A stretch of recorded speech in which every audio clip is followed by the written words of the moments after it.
Hello students, एक बार फिर से आप सबका स्वागत है ब्रिजवाला एजुकेशन यूट्यूब चैनल पे। हम डिस्कस कर रहे थे क्लास 8 डीएवी के SST chapter social justice and the marginalised को। स्टूडेंट्स, ये इस चैप्टर का पार्ट 2 वीडियो है। अगर आपने अब तक पार्ट 1 नहीं देखा है तो उसका लिंक आपको वीडियो डिस्क्रिप्शन में मिल जाएगा। तो चलिए स्टूडेंट शुरू करते हैं बिना देरी किए। हमें शुरू करना है हमारे टॉपिक रिजर्वेशन से।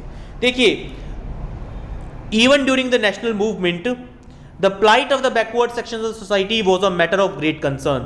जब हम आज़ादी की लड़ाई लड़ रहे थे तब जो हमारे बैकवर्ड सेक्शंस थे, जो शेड्यूल्ड कास्ट, शेड्यूल्ड ट्राइब्स और दूसरी बैकवर्ड क्लासेस थी, उनका दर्द किसी से छुपा नहीं था।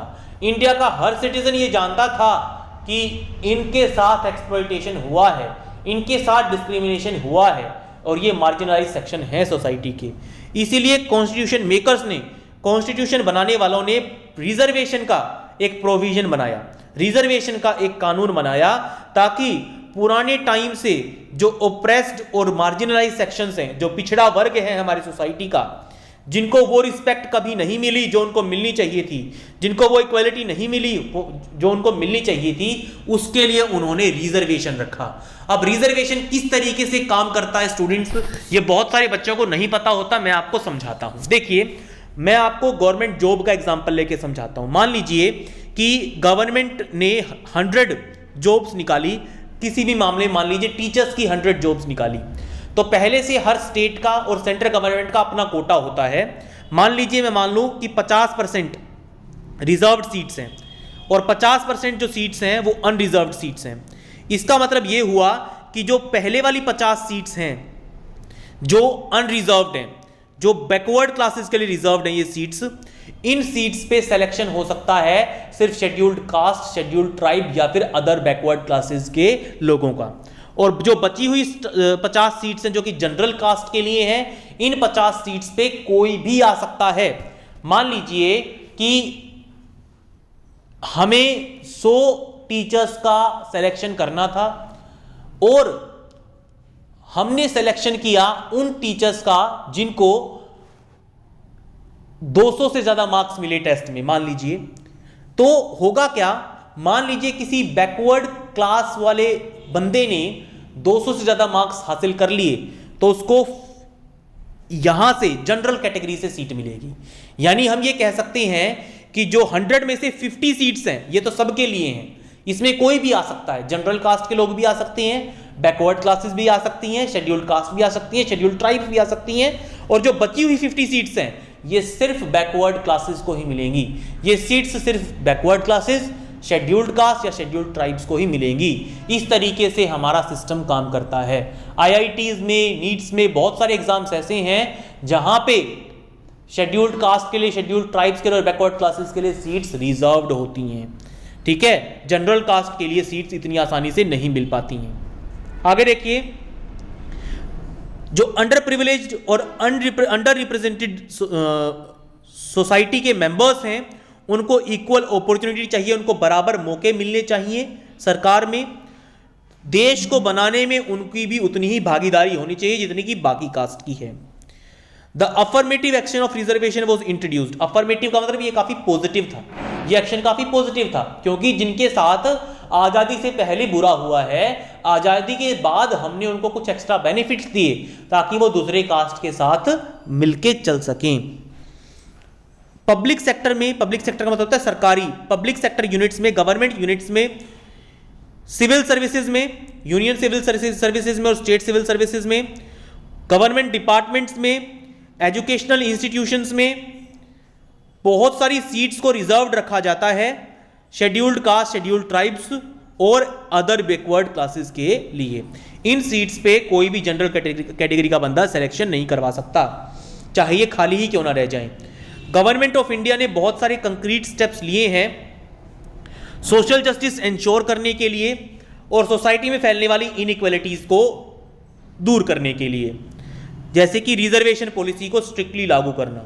इस पॉलिसी के तहत एससी, एसटी और ओबीसीज के लिए लेजिस्लेचर में, यानी हमारे जहां पे नेता बैठते हैं पार्लियामेंट में, गवर्नमेंट सर्विस में, सरकारी नौकरी में, स्कूल्स में, कॉलेजेस में, बहुत सारी सीट्स, काफ़ी सीट्स इनके लिए रिजर्व्ड होती हैं ताकि इनके स्टूडेंट्स को भी मौका मिले। जिन स्टूडेंट्स के पास पर्याप्त रिसोर्सेज नहीं है, महंगी महंगी कोचिंग लेके कंपटीशन एग्जाम देने के लिए फीस नहीं है जिनके पास, उनको भी पूरा मौका मिल सके आगे बढ़ने का, आगे आने का।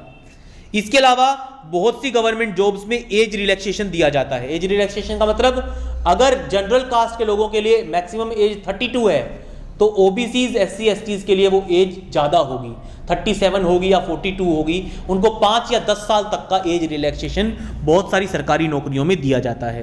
इस तरह की स्पेशल प्रिविलेजेस की वजह से, की हेल्प से उनको फॉरवर्ड कास्ट के साथ, हायर कास्ट के साथ लाए जाने की कोशिश की जा रही है ताकि सोसाइटी में उनको वो जगह मिल सके जो आज़ादी से पहले नहीं मिल पाई थी। रिजर्वेशन का जो आइडिया है वो एजुकेशनल इंस्टीट्यूशन में रिजर्वेशन इसलिए दी गई हैं ताकि इंडिया में सोशल इक्वलिटी आ सके, हमारे एजुकेशनल इंस्टीट्यूशंस में डाइवर्सिटी हो सके, यानी इंडिया के अलग अलग भागों से अलग अलग लैंग्वेजेस बोलने वाले, अलग अलग कस्टम्स को फॉलो करने वाले, अलग अलग कास्ट के लोग उस एजुकेशनल इंस्टीट्यूशन में पढ़ने के लिए आ सकें। इसके अलावा इंडिया में बहुत सारे माइनॉरिटी इंस्टीट्यूशंस भी चलाई जा रही हैं। माइनॉरिटी इंस्टीट्यूशंस का मतलब उन इंस्टीट्यूशंस में हर कोई दाखिला नहीं ले सकता, एक पर्टिकुलर कास्ट या एक पर्टिकुलर रिलीजन के लिए ही वो एजुकेशनल इंस्टीट्यूशन खोले गए होते हैं। आगे देखिए क्या है, आर्टिकल 334 जो है इंडियन कॉन्स्टिट्यूशन का, उसने रिजर्वेशन का प्रोविजन दिया गया है इस आर्टिकल में ताकि लोकसभा में भी कुछ सीट्स रिजर्व हो सकें एससी एसटी और ओबीसीज के लिए। स्टेट लेजिस्लेटिव असेंबलीज में, यानी हमारे स्टेट्स में, जिस स्टेट में आप रह रहे हैं वहां पे भी सीट्स रिजर्व्ड की जा सकें एमपी या एमएलए बनने के लिए। आगे आता है, do you know, proper training, education और अनएम्प्लॉयमेंट की वजह से आज भी इंडिया में कुछ लोली ऑक्यूपेशंस किए जा रहे हैं। बहुत से लोग ऐसे हैं जो सीवर क्लीनिंग का, टॉयलेट क्लीनिंग का काम करते हैं आज भी, क्योंकि उनको गवर्नमेंट की चलाई जाने वाली स्कीम्स, वेलफेयर प्रोग्राम्स की पूरी जानकारी है ही नहीं। As a political safeguard, seats in Lok Sabha, state assemblies, panchayat and municipalities are reserved for the scheduled caste and scheduled tribes in proportion to their population. किसी भी जगह पे पॉपुलेशन की परसेंटेज के अकॉर्डिंग लोकसभा में, स्टेट असेंबली में, पंचायत में, म्यूनिसिपैलिटीज में भी एससी एसटी और ओबीसी के लिए सीट्स रिजर्व की गई हैं। और इंडिया के कॉन्स्टिट्यूशन में बहुत से प्रोविजंस बनाए गए हैं कि जैसे एंग्लो इंडियन कम्युनिटी है, वो इंडिया में माइनॉरिटी है। इंडिया में बहुत सारे एंग्लो इंडियंस रह गए हैं, बहुत कम एंग्लो इंडियंस रह गए हैं अब। तो अगर एंग्लो इंडियन माइनॉरिटी को प्रॉपर रिप्रेजेंटेशन ना मिले तो प्रेसिडेंट एंग्लो इंडियन मेंबर को नॉमिनेट कर सकता है हमारे पार्लियामेंट में, हमारे लोकसभा या राज्यसभा में। ठीक है, तो बहुत सारे ऐसे प्रोविजंस हमारे कॉन्स्टिट्यूशन में बनाए गए हैं जिससे माइनॉरिटी ग्रुप्स को, बैकवर्ड क्लासेस को हमारे लेजिस्लेचर में प्रॉपर शेयर मिल सके। आगे आता है अदर बैकवर्ड क्लासेस। एससी और एसटीज के साथ साथ हमारी सोसाइटी के कुछ ऐसे सेक्शंस भी रहे हैं जिनको डेवलपमेंट के उतने फायदे नहीं मिल पाए जितने की बाकी लोगों ने उठाए, वो भी सोशली और एजुकेशनली बैकवर्ड रही हैं और उनको अदर बैकवर्ड क्लासेस के नाम से जाना जाता है। सेकंड बैकवर्ड क्लासेस कमीशन, जो कि बीपी मंडल कमीशन के नाम से जाना जाता है, 1978 में ये कमीशन बनाया गया था। इस कमीशन के अंडर ओबीसीज एक नई कैटेगरी बनाई गई। देखिए, इस कमीशन के आने से पहले, इस कमीशन की रिपोर्ट के सबमिट करने से पहले जो रिजर्वेशन था वो सिर्फ एससी और एसटीज के लिए था, लेकिन बीपी मंडल कमीशन की रिपोर्ट आ जाने के बाद अदर बैकवर्ड क्लासेस को भी रिजर्वेशन दे दिया गया। इस ओबीसीज में आते हैं small cultivators, agricultural labourers, artisans, ठीक है, वीविंग करने वाले, फिशिंग करने वाले, कंस्ट्रक्शन वर्क करने वाले। और अदर बैकवर्ड क्लासेस में भी बहुत सारे ऐसे लोग आते हैं जो गरीब और बैकवर्ड रहे हैं, जिन्होंने बहुत सारी गुड्स और सर्विसेज प्रोवाइड की हैं हमारी सोसाइटी को, लेकिन अनफेयर टर्म्स और कंडीशंस का सामना उनको करना पड़ा है, उनके ऊपर लगाई गई हैं और उनको डेवलपमेंट का उतना फायदा नहीं मिल पाया जितना हायर कास्ट के लोगों ने उठाया है। डू यू नो में देखिए क्या लिखा गया है। हमारे कॉन्स्टिट्यूशन ने रिजर्वेशन प्लान की गई थी शुरू में एससी और एसटीज के लिए। शुरू में ये रिजर्वेशन सिर्फ 10 साल के लिए दी गई थी। हमारे कॉन्स्टिट्यूशन बनाने वालों ने शुरू में जो रिजर्वेशन दी थी वो सिर्फ 10 साल के लिए दी थी। उनका मानना था कि 10 साल तक जब हम रिजर्वेशन दे देंगे तो SC और ST ग्रुप्स भी बाकी ग्रुप्स के बराबर हो जाएंगे, फिर रिजर्वेशन को खत्म कर दिया जाएगा। लेकिन लगातार चल रही गवर्नमेंट्स ने, पॉलिटिकल पार्टीज ने लगातार इस रिजर्वेशन को एक्सटेंड करते रही हैं और आज भी इंडिया में रिजर्वेशन चल रहा है। आगे देखिए माइनॉरिटी ग्रुप्स, यहाँ पे spelling mistake students, minority groups लिखना चाहते हैं यहाँ पे। देखिए इंडिया में SC, ST और OBCs के अलावा माइनॉरिटीज के लिए भी कई सारे प्रोविजंस बनाए गए हैं, जैसे मुस्लिम्स के लिए, क्रिश्चियंस के लिए, सिख्स के लिए, बुद्धिस्ट के लिए, जैन्स के लिए, पारसीज के लिए, एंग्लो इंडियंस के लिए, क्योंकि ये माइनॉरिटी में है और हो सकता है कल को इनके साथ भेदभाव होना शुरू हो जाए। ऐसा ना हो इसलिए हमारे कॉन्स्टिट्यूशन में बहुत सारे प्रोविजंस रखे गए हैं। रिलीजन के अकॉर्डिंग, रेस के अकॉर्डिंग, लैंग्वेज के अकॉर्डिंग ये जो ग्रुप्स हैं ये माइनॉरिटी ग्रुप्स हैं, इसलिए इनको माइनॉरिटी कम्युनिटीज कहा जाता है, क्योंकि इनका नंबर बाकी ग्रुप्स के मुकाबले काफी कम है। मुस्लिम्स जो है वो लार्जेस्ट सिंगल माइनॉरिटी कम्युनिटी है इंडिया की, क्योंकि इंडिया में 80% के आसपास हिंदूज हैं, 13% के आसपास मुस्लिम्स हैं। तो लार्जेस्ट माइनॉरिटी जो है इंडिया में वो है मुस्लिम पॉपुलेशन। मुस्लिम्स में भी काफी बैकवर्डनेस देखने को मिलती है इंडिया में, इसमें कोई दो राय नहीं है। मेजॉरिटी कम्युनिटी से काफी पीछे रहे हैं ये, एजुकेशनली भी और इकोनॉमिकली भी। मुस्लिम पॉपुलेशन का एक बहुत बड़ा हिस्सा बैकवर्ड रहा है, पिछड़ा रहा है, क्योंकि उनको वो मौका नहीं मिल पाया, उनको मेन स्ट्रीम एजुकेशन हासिल करने का मौका नहीं मिल पाया, उनको ट्रेडिशनल एजुकेशन दी गई, रिलीजियस एजुकेशन दी गई और उनको वो एजुकेशन नहीं दी गई जो उनको दी जानी चाहिए थी। बहुत से मुस्लिम पेरेंट्स आज भी अपने बच्चों को इस्लामिक एजुकेशन इंस्टीट्यूशंस यानी मदरसा में भेजते हैं, मॉडर्न एजुकेशन के लिए मॉडर्न स्कूल्स में नहीं भेजते। लेकिन अब लोग बदल रहे हैं, अब जो एनलाइटेंड मुस्लिम्स हैं, अब जो जागरूक मुस्लिम्स हैं वो मॉडर्न एजुकेशन की तरफ बढ़ चुके हैं और अब वो भी मेन स्ट्रीम एजुकेशन का एक हिस्सा बन रहे हैं। अपने बच्चों को रिलीजियस एजुकेशन की बजाय जो एजुकेशन उनको मिलनी चाहिए उस एजुकेशन की तरफ उनको बढ़ा रहे हैं। आगे देखिए, डू यू नो में एक माइनॉरिटी कम्युनिटी हो सकता है, माइनॉरिटी कम्युनिटी एक स्टेट में दूसरे स्टेट में मेजॉरिटी हो, ठीक है, हो सकता है। जैसे मुस्लिम्स हैं, मुस्लिम ज्यादातर इंडिया के स्टेट्स में माइनॉरिटी है, लेकिन जम्मू कश्मीर में वो मेजॉरिटी है। तो यही कहना चाहता है कि एक स्टेट में जो माइनॉरिटी है हो सकता है दूसरे स्टेट में वो मेजॉरिटी हो। मुस्लिम्स जो है वो लार्जेस्ट मेजॉरिटी कम्युनिटी है कश्मीर में, लेकिन पंजाब में वो माइनॉरिटी है। वही एग्जाम्पल दिया है इसने भी। आगे देखिए, यहाँ पे कुछ परसेंटेजेस दी गई हैं। अब ये परसेंटेज स्टूडेंट चेंज हो गई हैं क्योंकि 2011 सेंसस के अकॉर्डिंग है। तो इसमें देखिए हिंदूज का परसेंटेज अराउंड 80 है, मुस्लिम्स का परसेंटेज अराउंड 15 है, क्रिश्चियंस का परसेंटेज कितना है, 6 का परसेंटेज कितना आप देख सकते हैं इसमें। देखिए,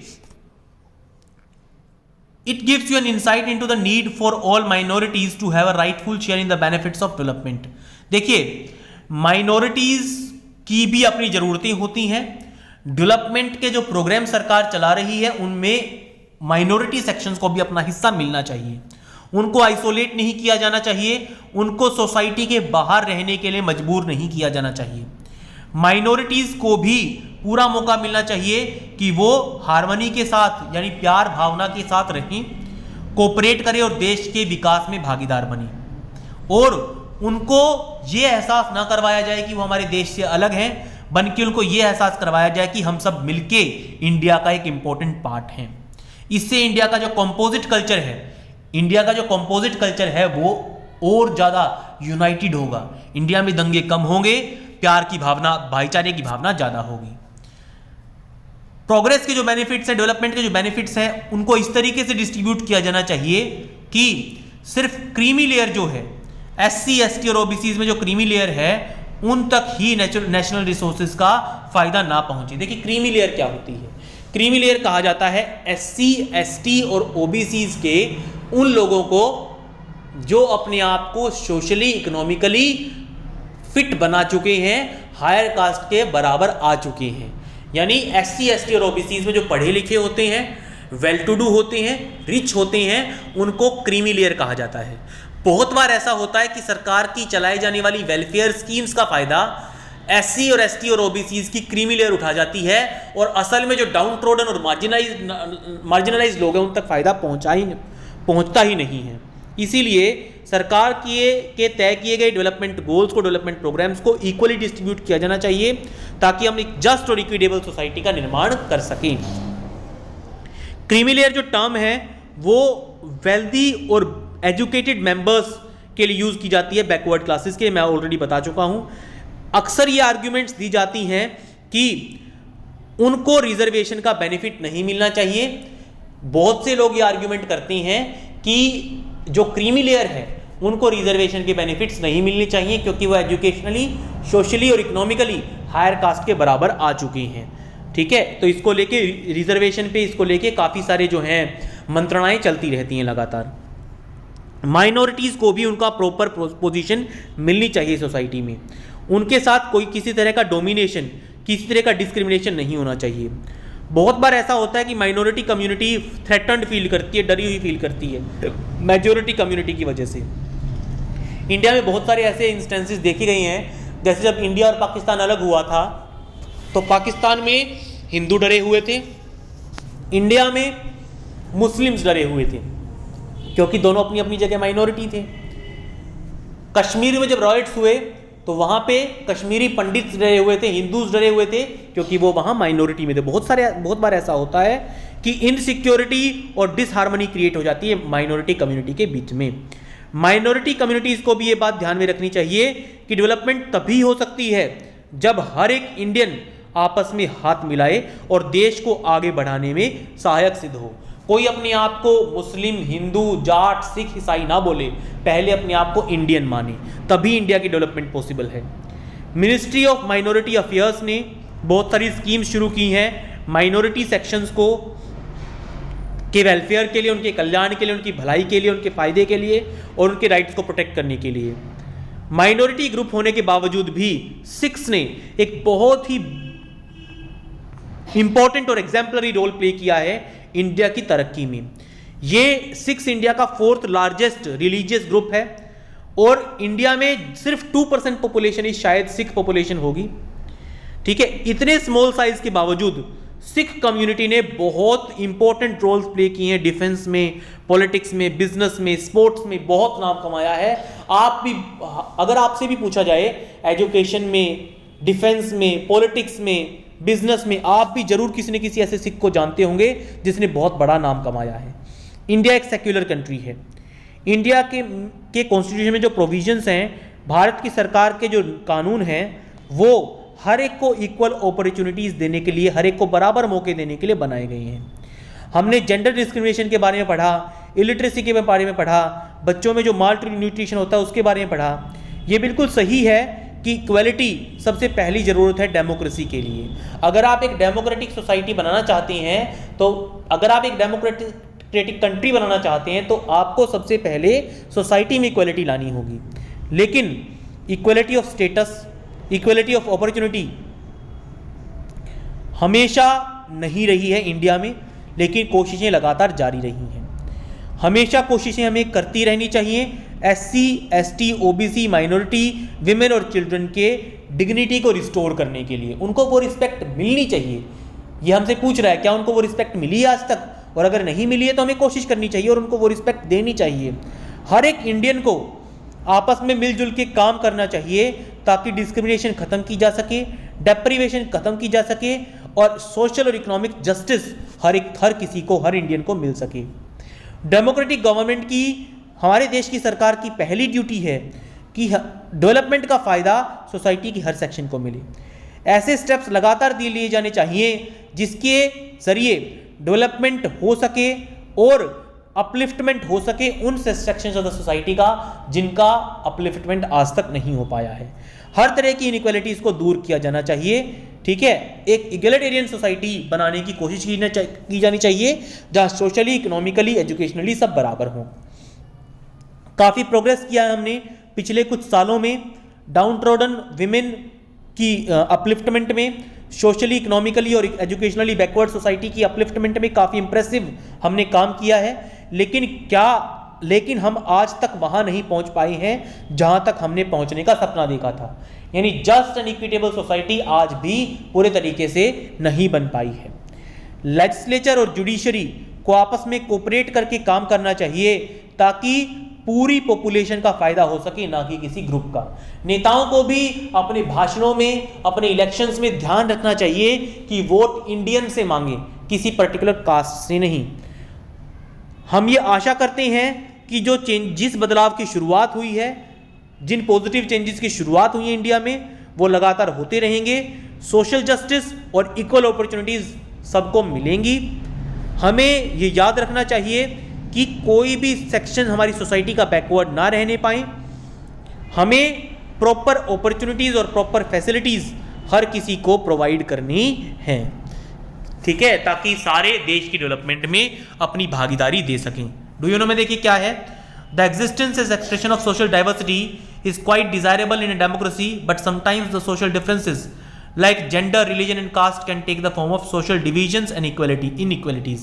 इसने यहाँ पे क्या कहा है कि डेमोक्रेसी में अलग अलग कास्ट, अलग अलग जेंडर्स, अलग अलग रिलीजन्स का होना अच्छा है, क्योंकि डेमोक्रेसी तभी सर्वाइव करती है। डेमोक्रेसी का असली मीनिंग ही तब है जब वहाँ के लोगों में डाइवर्सिटी हो।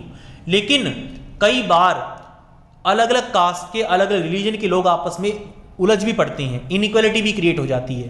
तो हमें ध्यान रखना चाहिए कि जो हमारे अंदर डाइवर्सिटी है, जो हमारे अंदर विभिन्नताएं हैं, उनका हम पॉजिटिवली इस्तेमाल करें, ना कि आपस में डिफरेंसेस क्रिएट करने के लिए यूज करें। तो स्टूडेंट्स, ये था आपका chapter social justice and the marginalised class 8 DAV के एसएसटी का। अगर आपको ये वीडियोस पसंद आए तो प्लीज लाइक कीजिए, शेयर कीजिए और चैनल को सब्सक्राइब करना मत भूलिए। Thank you students.